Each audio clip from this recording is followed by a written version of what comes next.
O meu amável e cordial bom dia para todos os irmãos. O sábado é um dia feliz. O sábado é o dia da alegria. E todos nós, com certeza, estamos felizes, alegres, porque no primeiro sábado do ano, segundo dia, nós nos propusemos reunir-nos na casa do Senhor. Muitos dos nossos irmãos estão de férias, estão viajando. Mas a igreja sempre nessa época tem a felicidade de contar com a presença de outras igrejas, de outros estados, às vezes até de países diferentes, e que têm nos dado essa alegria, esse prazer, essa felicidade. Portanto, queremos dizer, sejam todos bem-vindos à casa do Senhor. Nós estamos felizes pela presença de vocês. E queríamos demonstrar pessoalmente essa felicidade, essa alegria. Então, cada um dos irmãos irão cumprimentar o seu amigo que está do lado, certo? Parabenizá-lo, agradecê-lo pela presença e desejar-lhe um feliz 2016. Nós vamos fazer daqui também. Pastor Joy, seja muito bem-vindo. Deus o use. Parabéns.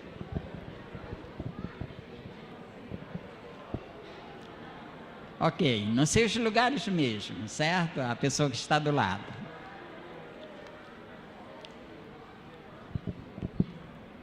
E nós daqui da plataforma queremos dizer, sintam-se todos vocês abraçados por nós.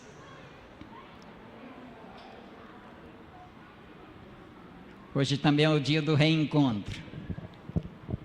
Nós estamos felizes porque os nossos filhos, não é?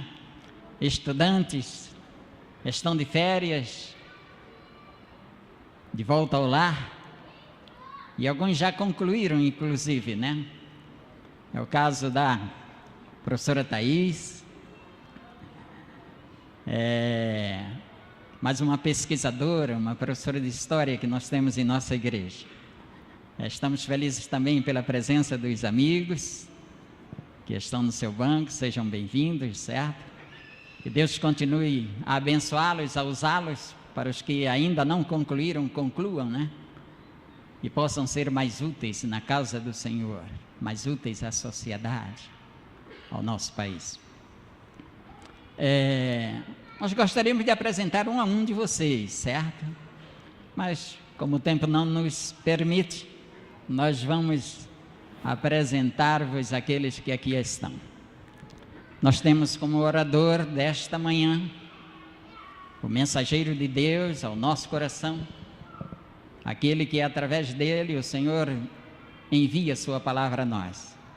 O orador desta manhã será o Alexandre Teles. Alexandre é membro desta igreja, tem sido um jovem muito útil na causa do Senhor. Por anos ele vem liderando com outros mais a escola sabatina, o coração da igreja. E nós temos aprendido muito com esses líderes. Que Deus nesta manhã o use. Deus já o iluminou na preparação da mensagem e com certeza vai dar-lhe o seu espírito para transmitir-nos com sabedoria a mensagem de Deus. Acompanhando-nos está o pastor Joy. O pastor Joy é filho desta igreja. Ele está acompanhado da sua esposa, a irmã Doralice. Por favor, irmã. Nosso cumprimento para a irmã Doralice, a esposa do pastor. E estão com o seu último netinho, né, o Gustavo. Que Gustavo possa crescer nos caminhos do Senhor. Como? Bem, não será o último, é o último nascido, certo? Que já está vindo outro.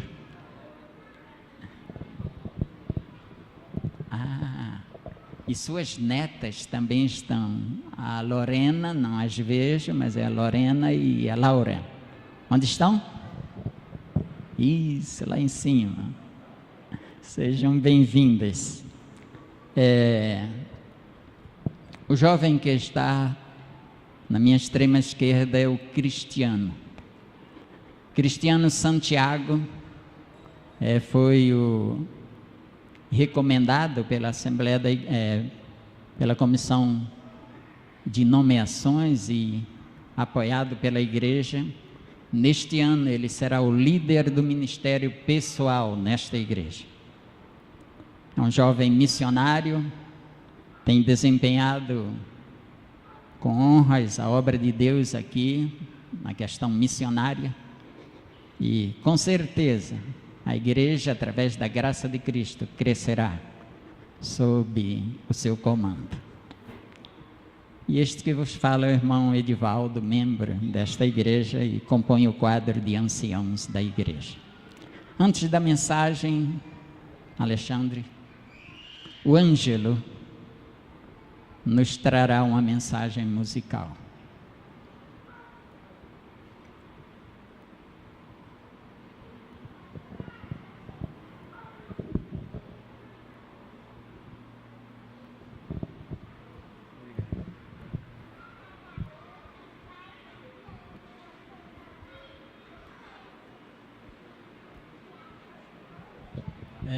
É a música Sublime que eu cantei mais cedo.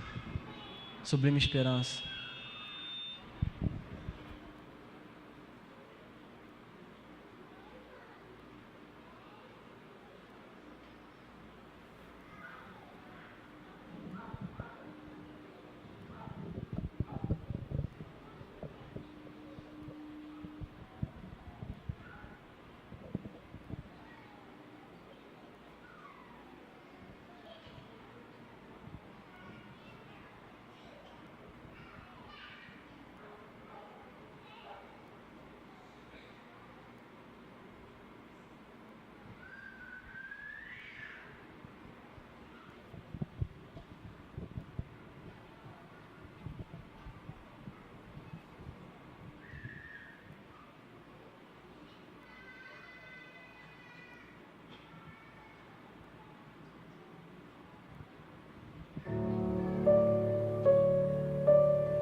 Eu vejo a vida perdendo seu valor, um mundo em que a maldade e o terror promovem guerras e morte.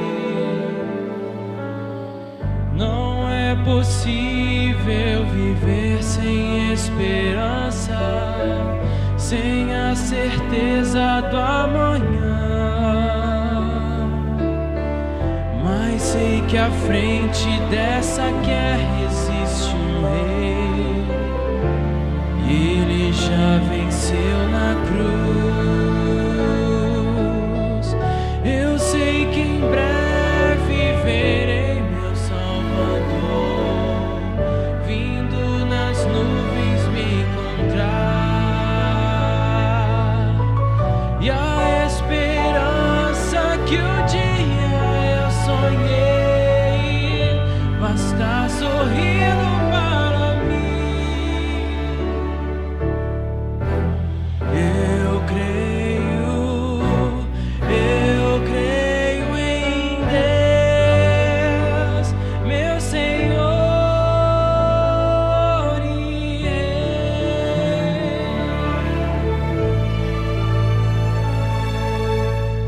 e a cada dia o mal se multiplica, mostrando ao mundo que o fim já começou. A dor, a fome, a angústia e o sofrer revela a imagem do pecado, mas o amor de meu Deus é esperança.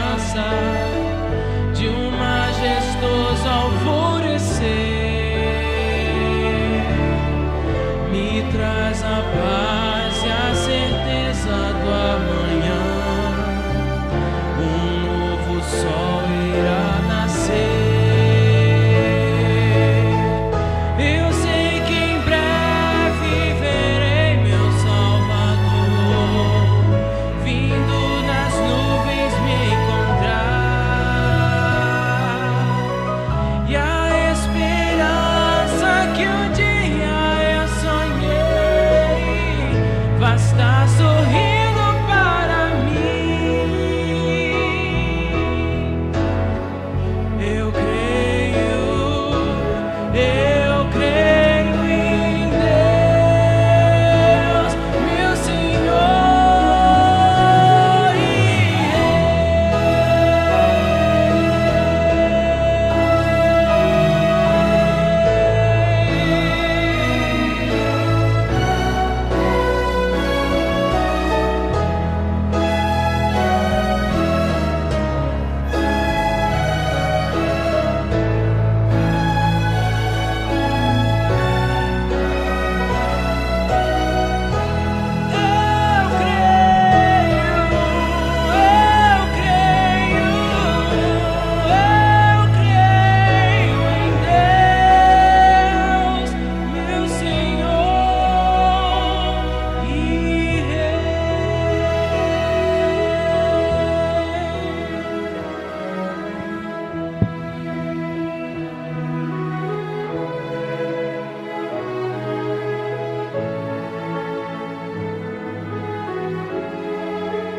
vou encontrar meu Senhor e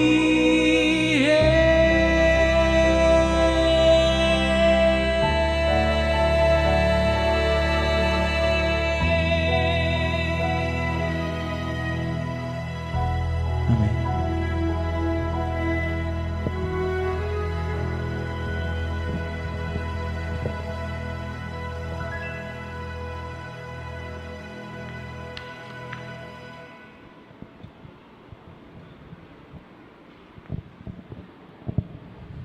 Bom sábado a todos vocês.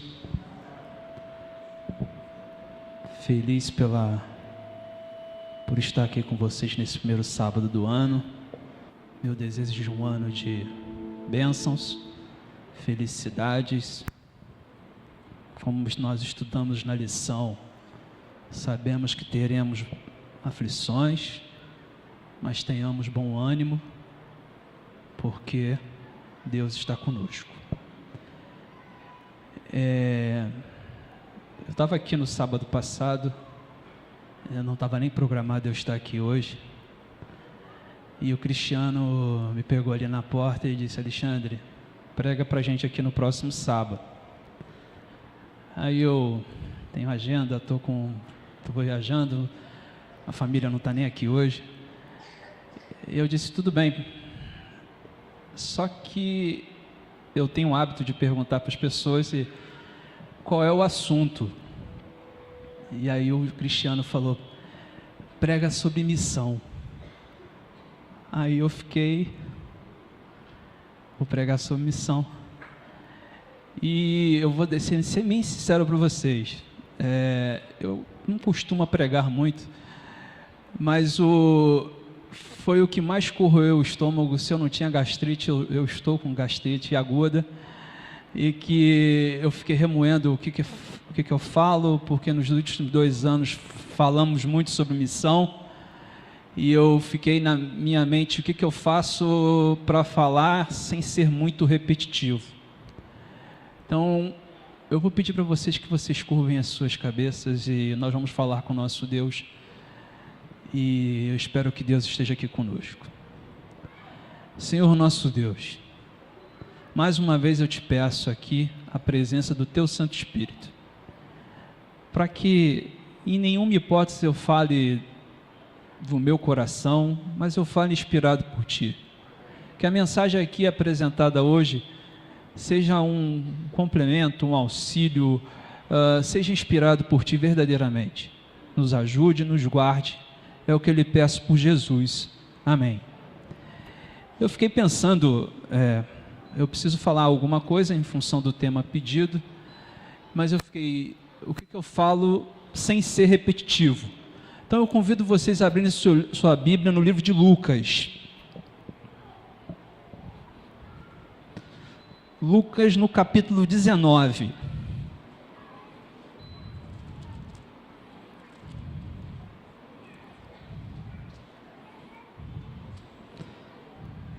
No verso 10.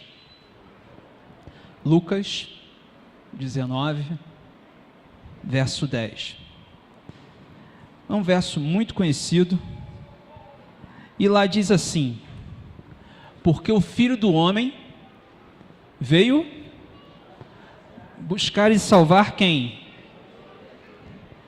A primeira fase do ministério de Jesus aqui nessa terra foi buscar e salvar o que havia perdido. Esta foi a primeira fase do ministério de Jesus. Ele passou o seu ministério aqui pela terra. Ele curava, ele ensinava, ele confortava, e durante esse período ele deixou para a gente catalogado através da Bíblia e nas mensagens que ele passou, principalmente para seus discípulos, mensagens de que eles deveriam buscar e salvar o perdido. E a mensagem, em determinado momento, ela era bem específica. Vocês não podem selecionar as pessoas a quem devem ser buscadas. Vocês precisam buscar os ricos e os pobres. Vocês precisam buscar os cultos e os analfabetos. Vocês precisam buscar todas as classes de pessoa. Passou seu ministério por essa terra, ele caminhou por essa terra, e em um determinado momento, cumprindo a sua missão, ele é crucificado e ele ressuscita. Só que na ressurreição, após a sua ressurreição, ele continua ainda a nos dar uma mensagem. Eu convido vocês mais uma vez, agora em Mateus 28.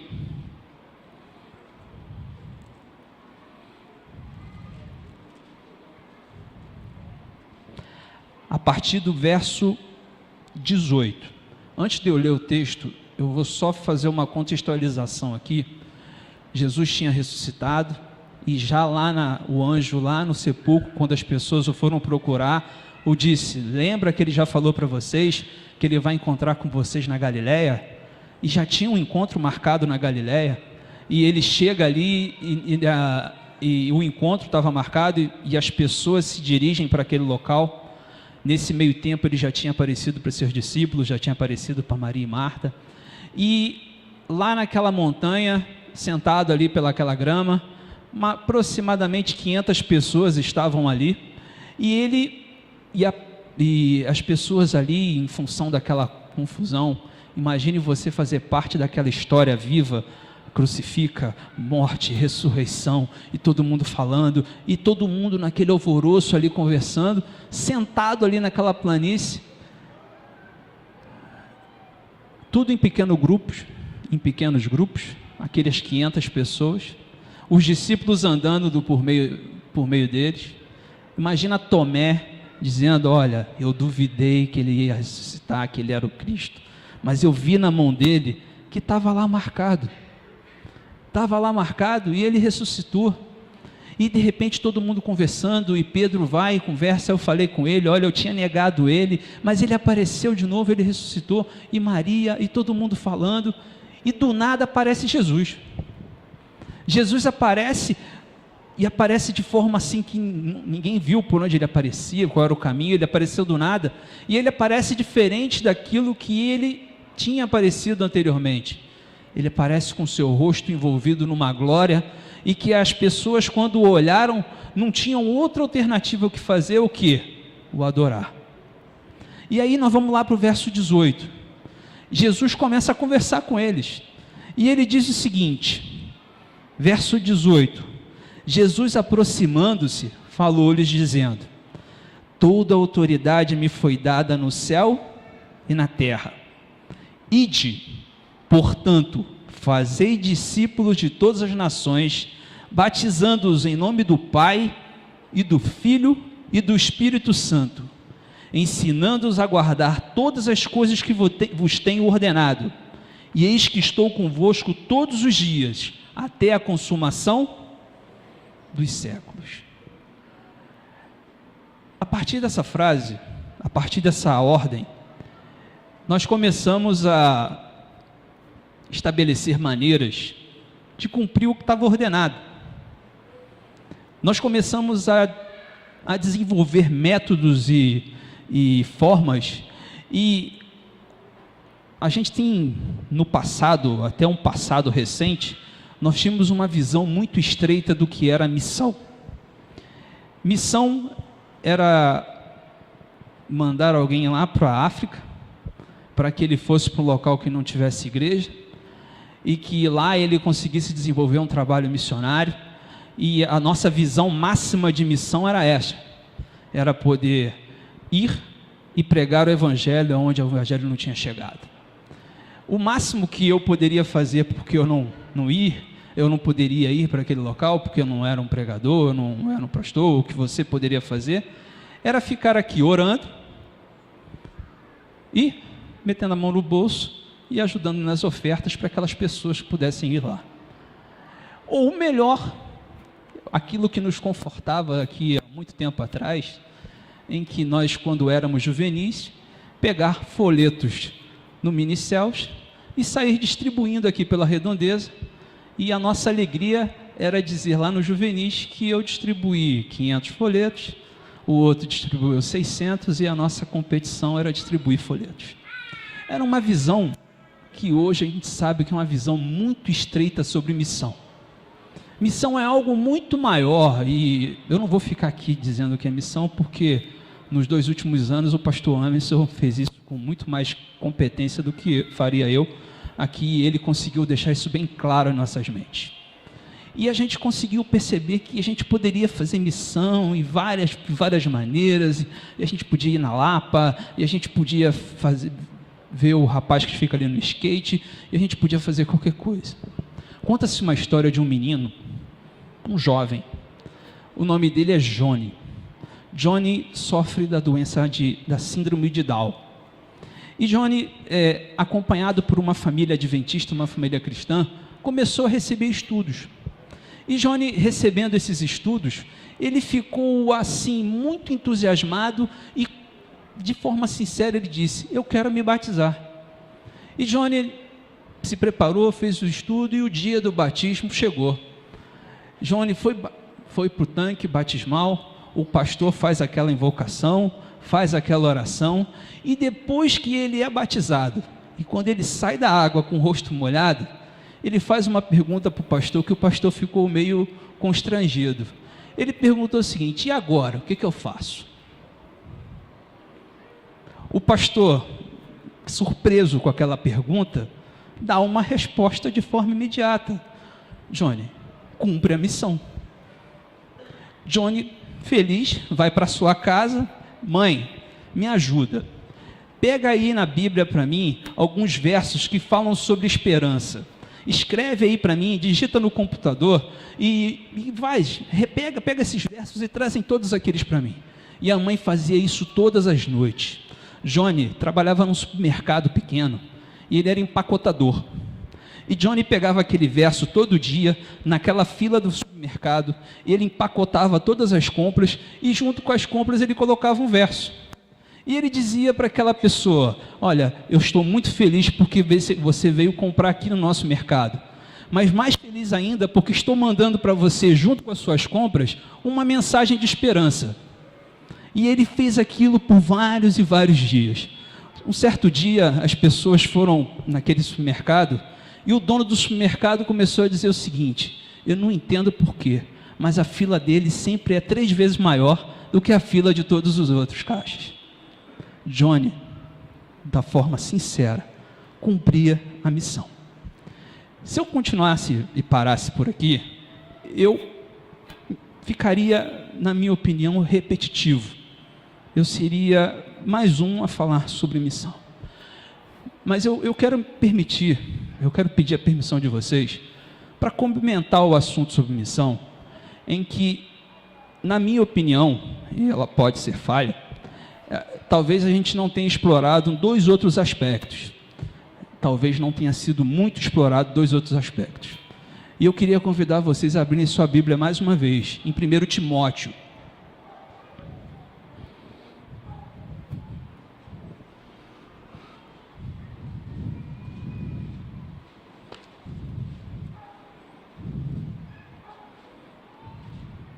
Capítulo 3.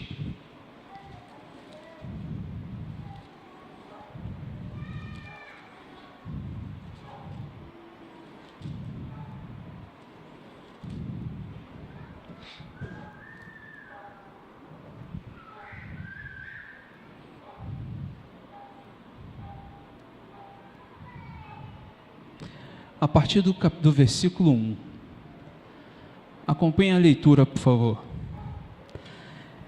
Se alguém deseja o episcopado, ou deseja a missão, excelente obra deseja.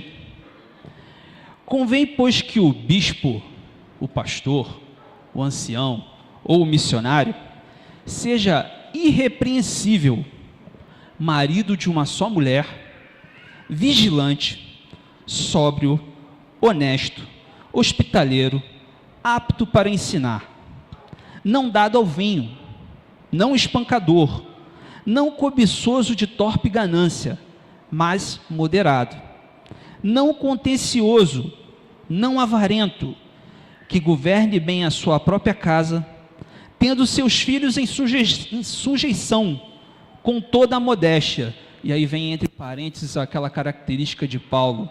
Paulo tinha uma característica que era uma característica de... Ele tinha um senso de humor aguçado, ele tinha um senso interessante para se falar. Porque se alguém não sabe governar sua própria casa, terá cuidado da igreja de Deus? Não neófito não inexperiente, para que, ensoberbecendo-se, não caia na condenação do diabo. Convém também que tenha bom testemunho dos que estão de fora, para que não caia na afronta e no laço do diabo. Da mesma sorte, os diáconos sejam honestos, não de língua dobre, não dados a muito vinho, não cobiçosos de torpe ganância, guardando o ministério da fé em pura consciência.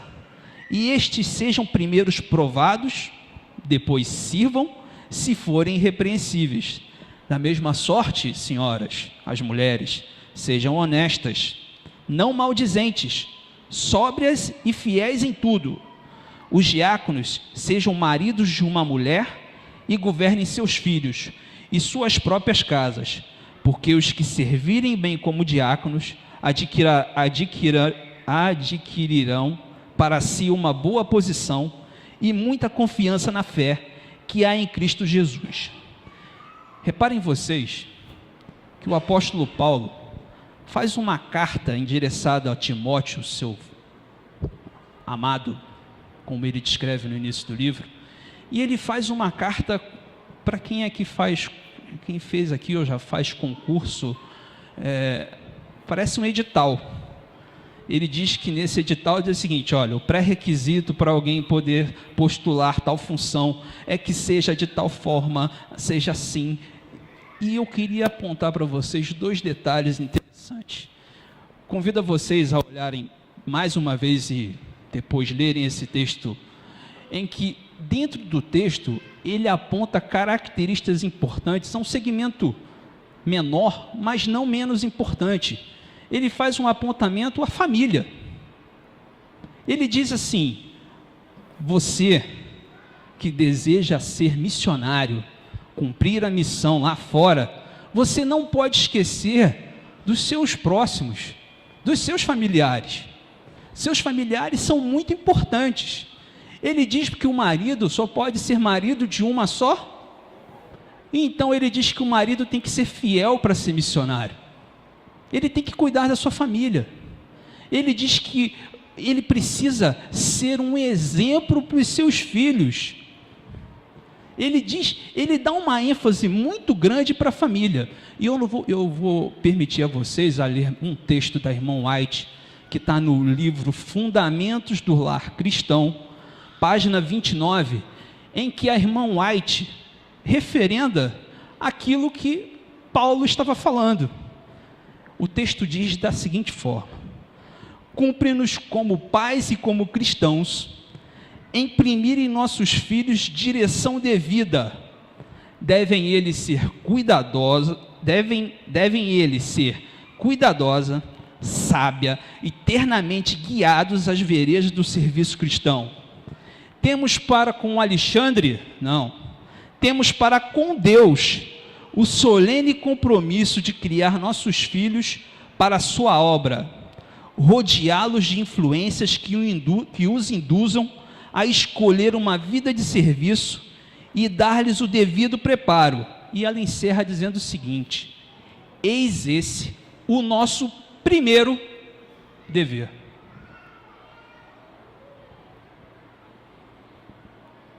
Pensa que parou por aí? Êxodo 20.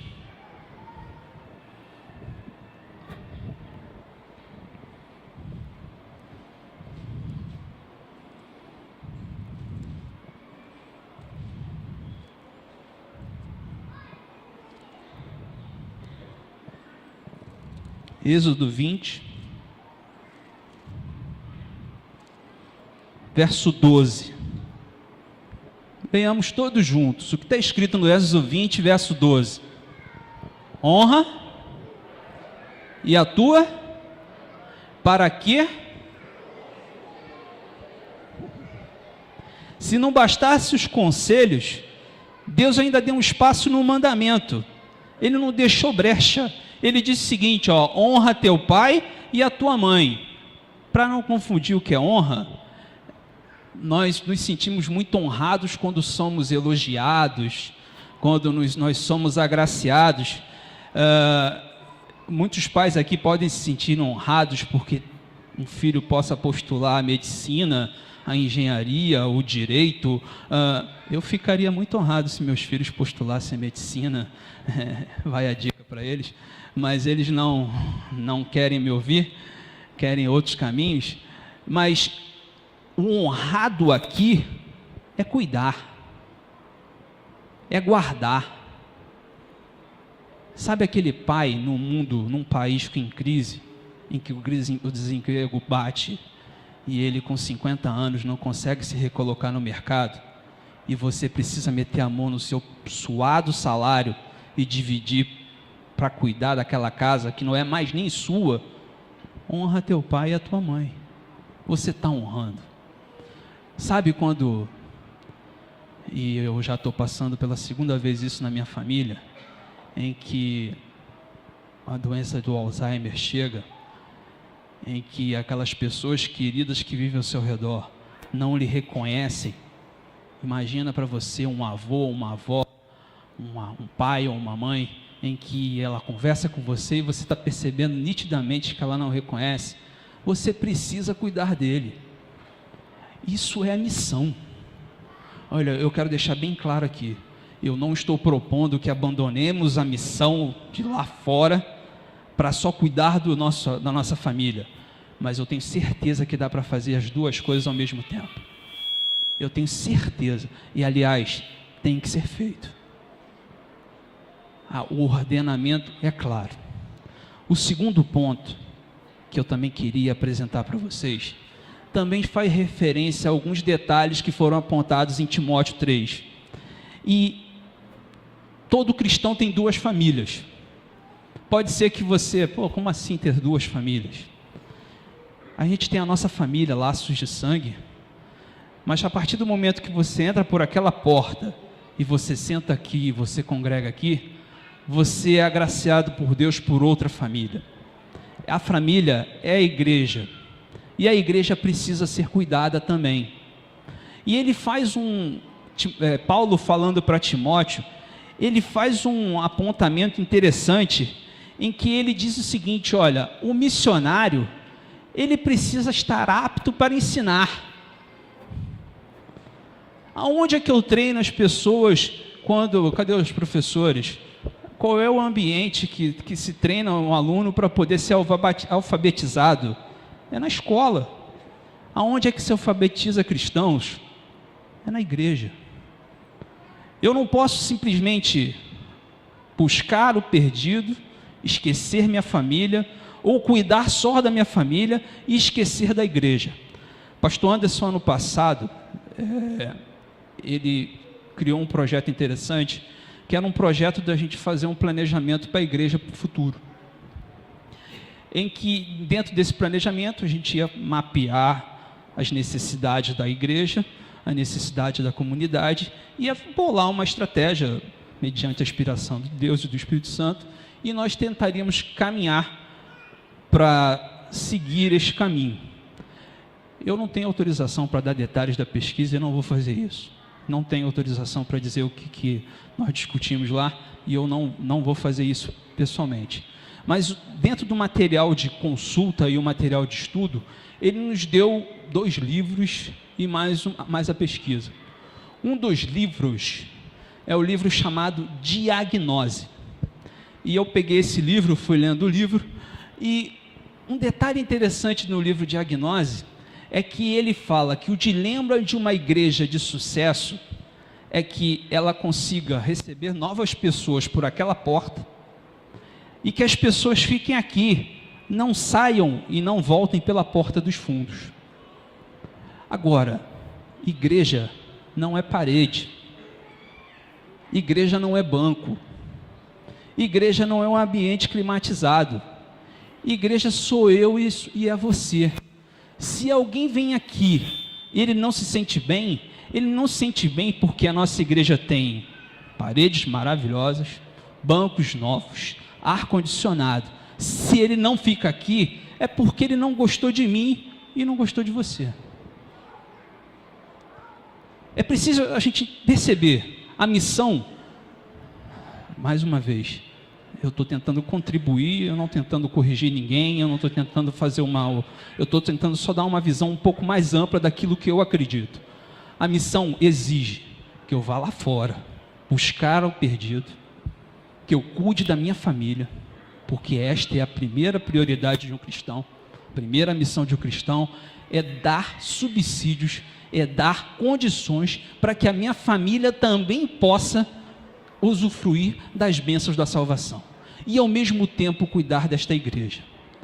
Vocês imaginam que a igreja funciona simplesmente aos sábados e que a igreja simplesmente tem um espaço aqui, esse espaço está limpo, esse homem que está andando aí, ele faz o trabalho dele durante a semana. Se a igreja tem Dudu, Brisa, Lucileide, Isabela, Paulinha, se a igreja tem uma série de jovens que trabalham, foi porque os familiares dele cumpriram a missão e a igreja aqui também cumpriu a missão. Vocês sabem que tem uma classe que ensina Apocalipse e ensina Daniel para os nossos filhos? Vocês sabem que a professora abre mão do horário de sono dela para estar aqui quase todos os sábados, aqui às 8 da manhã, para poder ensinar? Imagine se ela dissesse: combati o bom combate, já fiz o meu, não quero mais, e agora eu vou cuidar só da minha família. O que vai ser da Joana, da Sofia, da Júlia? O que vai ser do futuro da nossa igreja? Pensando nos jovens, nos adultos, o que vai ser dos jovens se os diretores, professores disserem: eu realmente vou cumprir a missão, eu só vou fazer lá fora, não vou cuidar mais da igreja? Qual é a referência que eles vão ter? Qual a referência que nós vamos ter? O que vai ser dos nossos velhos? O apóstolo João, o apóstolo amado, era um apóstolo que caminhou com Deus a vida inteira, teve uma incumbência especial de Jesus: guarda minha mãe, cuida dela, e no final da vida, já velho, aposentado pelo INSS, dizendo assim: olha, agora eu posso descansar. Mas Deus foi lá e deu uma missão para ele. na sua velhice, preso, ele teve a oportunidade de escrever somente o livro do Apocalipse. A missão para todos. Eu tento deixar o que eu acredito como missão. Missão não pode ser algo em que eu só vá lá fora, que eu só cuide da minha família, ou que eu só cuide da igreja. Eu preciso fazer, no mínimo, as 3 coisas. No mínimo. Alguém pode dizer, mas não dá. Dá. Sabe por quê? Porque essa missão não é sua e nem minha. Essa missão é de Deus. E quando Deus diz que dá, que Ele vai conseguir, é porque Ele diz o seguinte: olha, foi-me dada autoridade neste mundo, eu vou lhe ajudar, e vocês vão conseguir.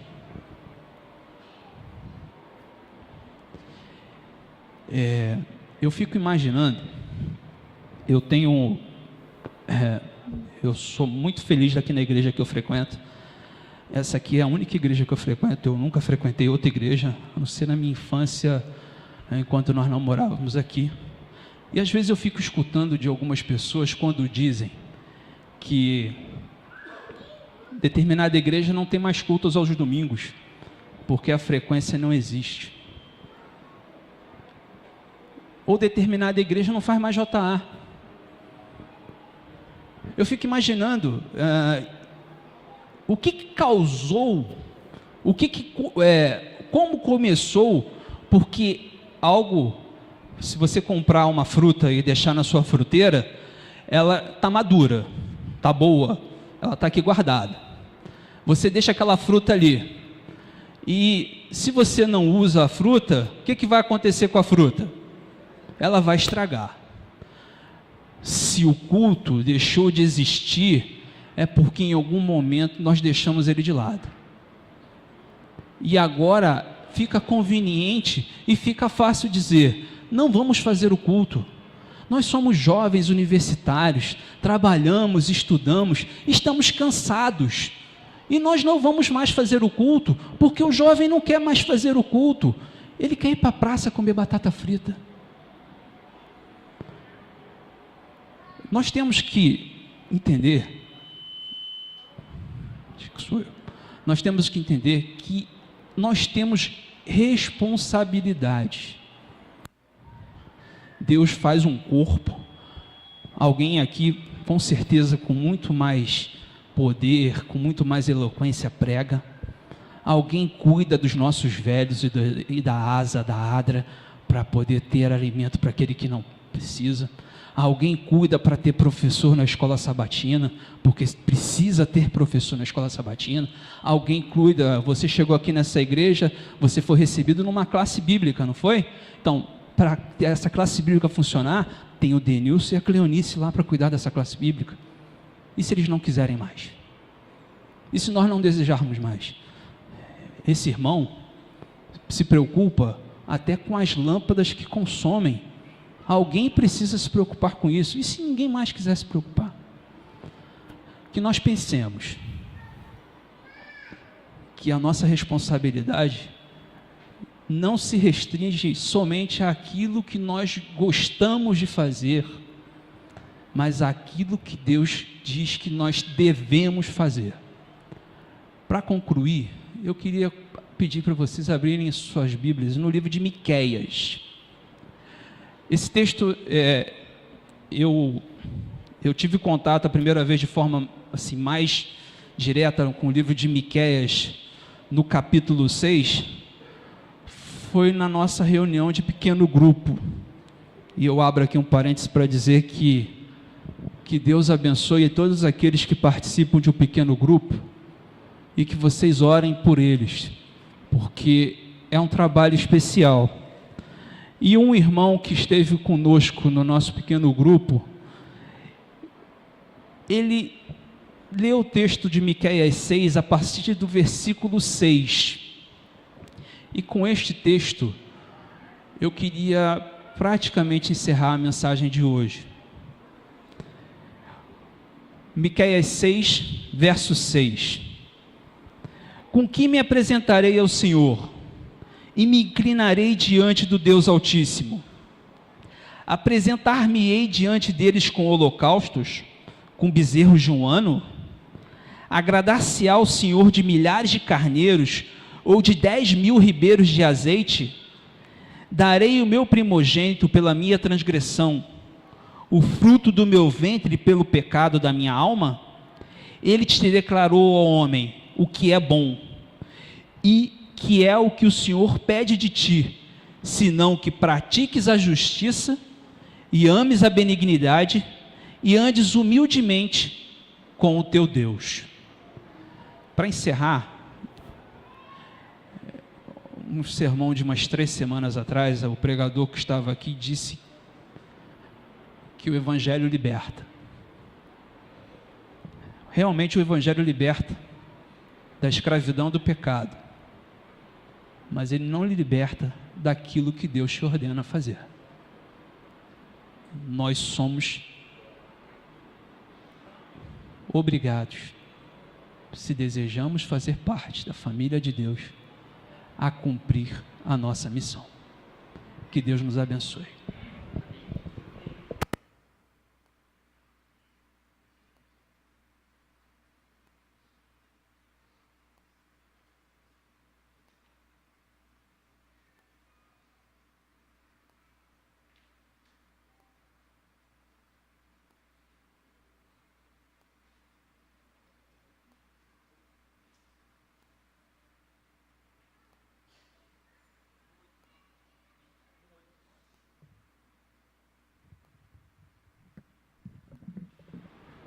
Concluiremos louvando a Deus com a entoar do hino de número 189. Junto à cruz.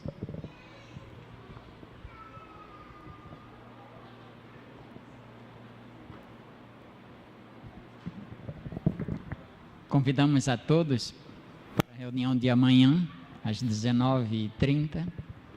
Na próxima quarta-feira, às 20 horas. E no próximo sábado, o pregador será o pastor Joy. Convidamos a igreja para estar presente e assisti-lo. Ao som de CD, convidamos a igreja a se pôr de pé.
Senhor nosso Deus,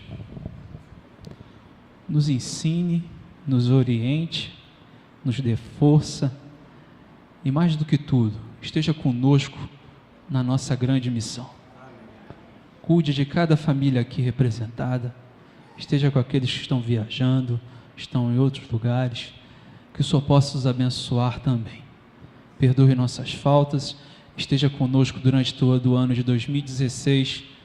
Estamos na expectativa de ser um ano melhor, mas independente de qualquer coisa, que seja um ano que estejamos sempre junto a Ti. Perdoe, nos guarde, é o que eu lhe peço por Jesus. Amém.